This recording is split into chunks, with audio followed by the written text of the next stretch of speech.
मेरा तरीका ये है कि किसी विषय पर बात करने से पहले एकदम बेसिक बात से हम शुरू करें कि जैसे मुझसे लोग कहते हैं कि भाई पेरेंट के तौर पे हमें क्या करना चाहिए, क्या नहीं करना चाहिए।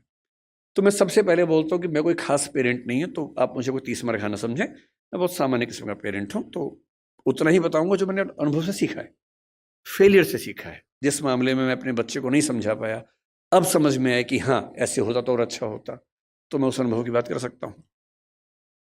सबसे पहला सवाल अपने आप से ये पूछना है कि हम अपने बच्चों से चाहते क्या है, पर्पस क्या है हमारा। अगर पर्पस स्पष्ट है तो तरीके सारे मिल जाएंगे, अगर पर्पस स्पष्ट नहीं तो तरीके नहीं मिलेंगे। मैं अपने बच्चे को किस रूप में देखना चाहता हूं, अगर ये क्लैरिटी है तो सारे रास्ते क्लियर है। तो मैंने अपने आप से पूछा कि मैं अपने बच्चे की जिंदगी में क्या चाहता हूं। तो मैंने 4-5 एरोज निकाले कि क्या मैं ये चाहता हूं, ये चाहता हूं या ये चाहता हूं। एक चीज मैंने सोची कि मैं अपने बच्चे को सफल होते हुए देखना चाहता हूं, सक्सेसफुल। टाइम हो गया? ठीक है ठीक है, आप जितना कहेंगे 10 मिनट। ये छुप के बोल रहे 10 मिनट, तो मैंने खुल के बोल दिया। तो मेरे सामने 3-4 चीजें हैं कि मैं चाहता हूं कि मेरा बच्चा सक्सेसफुल हो। सब चाहते हैं, आप भी चाहते ही होंगे। सक्सेस का मतलब है खूब पैसा हो, पावर हो, प्रसिद्धि हो, सामाजिक रसूख हो। फिर मैंने सोचा कि नहीं, मैं ये चाहता हूं कि मेरा बच्चा कायदे का इंसान बने, उसमें एम्पैथी हो, पेरेंट्स से, परिवार से, दोस्तों से, समाज से अच्छा संबंध हो, कमिटमेंट्स पूरी करता हो। फिर मुझे लगा ठीक है कमिटमेंट्स, लेकिन मैं चाहता हूँ कि मेरा बच्चा इतना मजबूत हो, स्मार्ट हो कि किसी भी चैलेंज को झेल सकता हो, घबराए नहीं। फिर लगा नहीं, मैं ये चाहता हूँ कि मेरा बच्चा फिजिकली, मेंटली, इमोशनली फिट रहे, स्वस्थ रहे। फिर मुझे लगा कि सब कुछ हो तो कितना अच्छा है, लेकिन तभी समझ में आया कि सब कुछ तो मेरे पास भी नहीं है, तो मैं कैसे उम्मीद करूं कि बच्चों में हो ही जाएगा। तब मैंने अंत में एक चीज लिखी कि एज ए पेरेंट मेरी सबसे पहली और आखिरी इच्छा ये होनी चाहिए कि मेरा बच्चा खुश रहे जीवन में। इससे बड़ी क्या इच्छा हो सकती है? आप कहेंगे कि हाँ सक्सेसफुल हो और खुश रहे, ठीक तो है, पर मैं ये कह रहा हूं कि कभी कभी ऐसा हो सकता है कि सक्सेसफुल होकर दुखी रहे, और जैसी सक्सेस आप चाह रहे थे वैसी न मिलने के बाद भी खुश रहे। और अगर मुझे दोनों में से एक को चुनना हो कि सक्सेसफुल और दुखी, या कम सक्सेसफुल लेकिन खुश, तो एज ए पेरेंट मेरा पहला भाव क्या होना चाहिए? कि वो खुश रहे। क्योंकि मैंने तो ऐसे आईएएस आईपीएस अधिकारियों को देखा है जिन्होंने आत्महत्याएं कर ली हैं, उनसे बड़ा सफल कौन होगा? मैंने ऐसे बड़े बड़े टाइकून्स को देखा है बिजनेस की दुनिया के, जो खुश नहीं है। इनसे बात करो तो लगभग रोते रहते हैं रात दिन, लेकिन टाइकून्स हैं, बहुत अमीर लोग हैं। तो मैं ऐसा क्यों चाहूं कि मेरा बच्चा ऐसा हो? तो मैंने एक पिरामिड बनाया जो शायद आपके काम का भी हो। मैं एकदम क्लियर हूं, मैं अपने बच्चे से हमेशा ये बात करता हूं कि भैया मुझे सबसे पहले ये चाहिए कि तुम खुश रहो, बाकी सब सेकेंडरी है। उसके साथ हो जाए तो अच्छा है, नहीं तो मुझे तुम्हारी खुशी से मतलब है, बाकी सब बातें बात की। खुशी कैसे आएगी? खुशी इस बात से आएगी कि मैं उसके ऊपर अपनी इच्छाएं थोपूं नहीं, समझाऊं, परसुएट करूं। अगर मुझे लगता है कि वो गलत रास्ते में, तो मैं समझाऊं कि बेटा ये रास्ता गलत है, रीजन बताऊं, डिस्क्राइब करूं, उसे सही रास्ते पर लाऊं। समझ जाएगा, क्यों नहीं समझेगा बच्चा? पर मैं अपनी जिद में उसके ऊपर उसका करियर इंपोज करूं, नहीं तुम्हें यही करना होगा, तुम्हें इससे ही शादी करनी होगी, तुम्हें ऐसे ही जीवन जीना होगा। तो मैं ऐसे कई लोगों को जानता हूं जो बहुत सफल हैं और अपने माता पिता से, स्पेशली अपने पिता से नफरत करते हैं। नफरत बहुत भारी शब्द है, लेकिन वो नफरत ही करते हैं।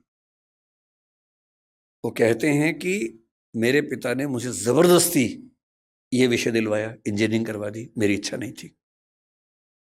मेरे पापा ने मुझे जबरदस्ती आईएएस का एग्जाम दिलवाया, मेरी इच्छा एकदम नहीं थी, मेरी इच्छा सिंगर बनने की थी। क्योंकि मैं पढ़ने में ठीक था, मैं बन भी गया सिविल सर्वेंट। मैं सिविल सर्वेंट हूं, मैं नौकरी कर रहा हूं ठीक से, पर मुझे मजा नहीं आता है, मैं रोज दुखी होता हूं। और आज भी मेरे पिताजी मुझे कहते हैं उसने कहा कि मेरे पिताजी मुझे रोज धमकी देते थे कि अगर ये काम नहीं किया तो मैं सुसाइड कर लूंगा, ये कर दो वरना मैं ये कर दूंगा, ये कर दो वरना मैं वो कर दूंगा। और हमारा पूरा परिवार उनके खौफ में जिंदगी जीता रहा। हम सब सफल हैं उनके दबाव की वजह से। पर 3 दिन पहले मेरे पापा ने फिर, ये बात 10 साल पहले की कर रहा हूं मैं, 3 दिन पहले मेरे पापा ने मुझे फोन किया मेरी शादी के लिए। अब मुझे मार पीट के सिविल सर्वेंट बना दिया है, जो मेरा मन नहीं था। आप कह रहे हैं बेटा लड़की फाइनल कर दी है, इससे शादी करनी है। और मैं किसी को जवान दे चुका था। मैंने कहा पापा मेरी किसी से बात हो गई है। बोले बेटा आत्महत्या कर लूंगा। और उसने कहा कि आज मेरे मन में पहली बार आया कि बोलूं कि कर लो। मैं रोज करूं इससे अच्छा आप एक बार कर लो। मैं 15 साल से कर रहा हूं, एक बार आप भी कर ही लो पापा। अगर इतना इंपोज करके आपने सफल बना भी दिया तो अपने प्रति जो नफरत पैदा कर लेंगे वो ज्यादा भारी पड़ेगी। इसलिए बच्चे की खुशी का मतलब है ऑटोनॉमी, उसकी इच्छा का सम्मान। हाँ जहां वो गलत है समझाइए, परसुएट कीजिए, कन्विंस कीजिए, दबाव नहीं। जिसकी जिंदगी में एक मिशन हो, अपने मन का काम हो और ठीक ठाक से रिश्ते हों, 2-4, 1-2 बढ़िया दोस्त हों, परिवार ऐसा हो कि जहां आके उसको मजा आता हो, शाम को घर आते हुए अच्छा लगे, ये नहीं कि अब रात गुजारने के लिए जाना ही होगा। उससे सुखी जीवन किसी का नहीं है। और इसलिए मेरा तो उसूल ये है कि दबाव डालकर अपने बच्चे से कुछ भी ना करवाना है, ना सोचना है। उसके बाद सारी बातें आती हैं। नंबर 2 पर मैं चाहता हूं कि मेरा बच्चा एक कायदे का इंसान बने, उसमें एम्पैथी हो, माँ बाप के संघर्षों को समझता हो, समाज को समझता हो, परिवार का महत्व समझे। इतना ही नहीं, आप तो जैन समाज से, और मैं भी कई मामलों में मन से बहुत नजदीक हूं। मैं सिर्फ शाकाहारी होने के नाते नहीं, मैं उसी तरह का व्यक्ति हूं जो आपके समाज में ज्यादा होते होंगे। अगर मैं बैठा हूं और कोई मच्छर वहां उड़ रहा है या चींटी गिर गई है तो मैं उसको उठा के बाहर छोड़ के आता हूं कि मर ना जाए, वो मेरी वजह से ना मरे कम से कम। तो मेरा स्वभाव वैसा है। और मतलब मुझ पर हंसते भी हैं कई लोग, हमारे परिवारों में इस बात पे हंसते हैं, पर उनके हंसने से मुझे क्यों फर्क पड़ना चाहिए? अगर मैं अपने किसी विचार में पक्का हूं तो हूं। मैं चाहता हूं कि मेरा बच्चा एक एक प्राणी के प्रति लिबरल हो, एम्पैथेटिक हो। और मैंने पाया कि इसका एक बड़ा अच्छा तरीका है। हमने अपने घर में एक पेट पाला कुछ समय पहले, अभी उसकी कुछ दिन पहले मृत्यु हो गई। और मैंने पाया कि एक पेट के होने मात्र से घर के सब लोग ज्यादा संवेदनशील हो गए। उसके प्रति नहीं, सबके प्रति हो गए। उसको दर्द होता है तो हमें सबका दर्द समझ में आने लगा।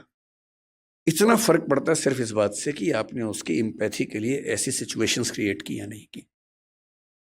और तीसरी बात, क्योंकि समय पूरा हो गया, मैं सिर्फ इतना कहूंगा, नंबर 3 पर एक ही चीज आती है कि आपका बच्चा स्मार्ट हो, दुनिया को हैंडल कर सकता हो। एकदम रीसेंट एग्जाम्पल 4 दिन पहले का है, आखिरी एग्जाम्पल के बाद खत्म करता हूं। एक बच्ची है जिसने मेरा दिल जीत लिया 3 दिन पहले। उत्तर प्रदेश की 10वीं क्लास की बोर्ड की टॉपर है। उसका नाम है प्राची निगम शायद। उस बच्ची का जो गेटअप है थोड़ा सा अलग है। उसकी थोड़ी सी मूंछ है, हल्की सी दाढ़ी है, जो कि बहुत रेयर बात नहीं है। लड़के और लड़की में उतने अंतर नहीं होते जितने हम सोचते हैं। आजकल हम जब स्टडीज करते हैं जेंडर में, इस बात को समझते हैं। टेस्टोस्टेरोन हार्मोन पुरुषों में भी महिलाओं में भी, पुरुषों में थोड़ा ज्यादा है, महिलाओं में थोड़ा कम है। और यदि किसी महिला में थोड़ा सा ज्यादा हो जाए तो थोड़ा सा चेहरे पर बाल आ जाते हैं। हार्मोनल थेरेपी करवा लो तो ठीक हो जाता है, इतनी सी बात है। अब उस बच्ची को पढ़ने में बहुत मन लगता है। उत्तर प्रदेश बोर्ड का टॉपर होना मजाक नहीं होता है। उत्तर प्रदेश बोर्ड बहुत मुश्किल बोर्ड होता है। उसकी टॉपर है वो, पर उसे चेहरे पर थोड़े से बाल हैं। जब उसने टॉप किया उसके इंटरव्यूज आए, और हमारे बदतमीज समाज ने, हमारे गंदे समाज ने उस बच्ची की मेहनत की तारीफ जितनी की, उससे ज्यादा उसके लुक्स को ट्रोल किया, गंदे गंदे कमेंट किए। और सोच के देखिए, 10वीं क्लास का बच्चा जिसकी उम्र 15 साल होगी, जो पढ़ने में इतना डूबा हुआ है कि फर्स्ट रैंक लेके आ रहा पूरे स्टेट में, उसकी मेहनत पर बात नहीं हो रही है। बात हो रही है कि उस लड़की के चेहरे पर बाल कैसे हैं। कैसा भद्दा समाज है हमारा। 2 दिन बाद उसका फिर एक इंटरव्यू आया, और उसने इंटरव्यू में क्या कहा, थोड़ी दुखी आवाज में कहा कि इतनी ट्रोलिंग हुई, मुझे, मेरा मन करता है काश मैं टॉप ना करती। ये हमारे समाज के मुंह पे एक थप्पड़ है, तेज थप्पड़ है, जो लगना भी चाहिए।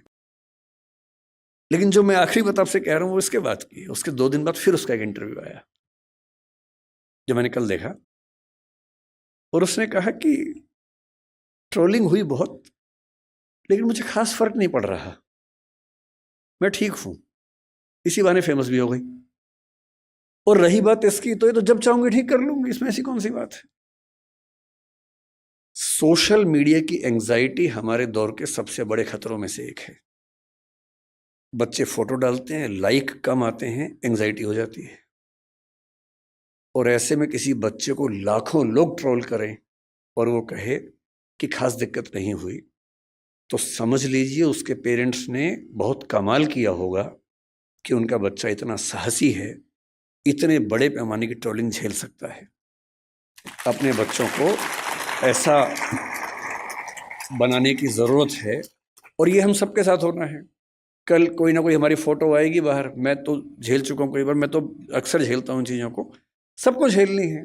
कोई आपकी फ़ोटो आएगी, 4 गालियाँ पड़ेंगी, और हम सबकी नेचर क्या है, 10 तारीफ हमको नज़र नहीं आती, एक बुराई हो, सारा फोकस वहाँ चला जाता है। रात दिन परेशान रहते हैं कि ऐसा कैसे हो गया, नींद उड़ जाती है।